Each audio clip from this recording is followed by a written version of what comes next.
జగన్మోహన్ రెడ్డి ఒక క్రిస్టియన్, శాసన మండలి చైర్మన్ కూడా ఒక క్రిస్టియన్ అంటూ అచ్చెన్నాయుడు గారు మాట్లాడుతూ ఉన్నారు.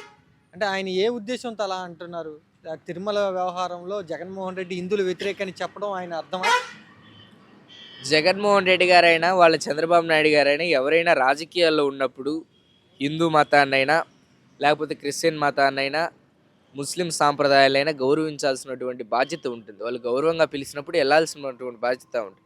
అలాగైతే నిజంగా హిందువులు అయితే చంద్రబాబు నాయుడు గారు కానీ సహచర వాళ్ళ మంత్రులు కానీ వాళ్ళ శాసనసభ్యులు కానీ మసీదులకు వెళ్ళి ఎందుకు టోపీలు పెట్టుకుంటా ఉన్నారు, చర్చిల్లోకి వెళ్ళి ఎందుకు ప్రార్థనలు చేస్తూ ఉన్నారు? మూడు మతాల్ని గౌరవించాలి కాబట్టి ప్రజాస్వామ్యంలో ఉంది కాబట్టి అది వెళ్తూ ఉన్నారు. జగన్మోహన్ రెడ్డి గారు కూడా అంతే. ఆయన కూడా హిందూ సాంప్రదాయాలను గౌరవిస్తారు, క్రిస్టియన్ సాంప్రదాయాలను గౌరవిస్తారు, సిక్కుల సాంప్రదాయాలను గౌరవిస్తారు, ముస్లిం సాంప్రదాయాలను ఆయన గౌరవిస్తారని ఆయనే చెప్పాడు. ఈ అనేది కూడా అసలు ప్రజలకు ఏం చేశాం, మేము ఇది చేసాం మా 5 ఏళ్ల పాలనలో, మీరేం చేశారని ఇలా మాట్లాడకుండా జగన్మోహన్ రెడ్డి గారు క్రిస్టియన్ మతము, లేకపోతే శాసన మండలి చైర్మన్ మోయిశ్వరాజు గారి క్రిస్టియన్ మతం అని ఇలా అందరి మీద నిందలేస్తూ, అలాగని ఈరోజు ఆంధ్రజ్యోతి పేపర్ చూస్తే ఆశ్చర్యం వేసింది నాకు.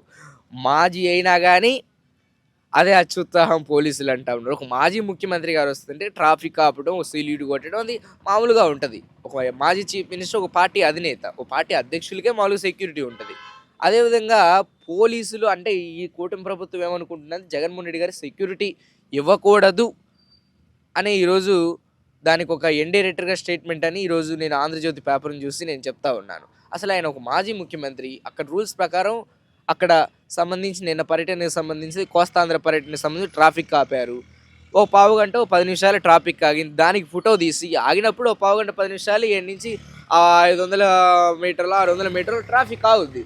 దానికి కూడా ఫోటోలు పెడతాం. మరి మినిస్టర్లు ఎమ్మెల్యేలు వస్తుంటే ఒక రోడ్లు బ్లాక్ చేస్తూ ఉన్నారు, అంబులెన్స్లు పోవడంలా. సీఎం గారు వస్తుంటేనేమో ఏకంగా మేము ఎటువంటి ట్రాఫిక్ ఆపటం లేదంటా ఉన్నారు. పెద్ద పెద్ద ఎన్ని పక్కకు పంపిస్తూ ఉన్నారు. ఏదో చిన్న చిన్న ఆటోలు మోటార్ సైకిల్ మాత్రం అనుమతిస్తూ ఉన్నారు, అవి కూడా చెక్ చేసి పంపిస్తూ ఉన్నారు. కానీ మళ్ళీ ట్రాఫిక్ ఆపట్లేదని బుకాయింపులు చేస్తూ ఉన్నారు. ఇది కరెక్ట్ కాదు కదా. మాజీ ముఖ్యమంత్రి గారికి ఇచ్చే సెక్యూరిటీ ఇవ్వాలి.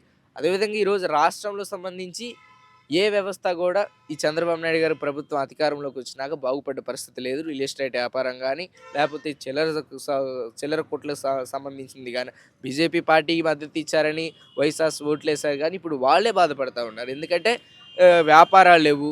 గతంలో ట్యాక్స్ ఇచ్చినా ప్రజల డబ్బులు ప్రజలకైనా జగన్మోహన్ రెడ్డి గారు ఇచ్చారు. ఈరోజు చంద్రబాబు నాయుడు గారు ఇవ్వట్లేదు కదా. దానివల్ల ప్రతి వ్యాపారం కూడా డల్ అవుతుంది.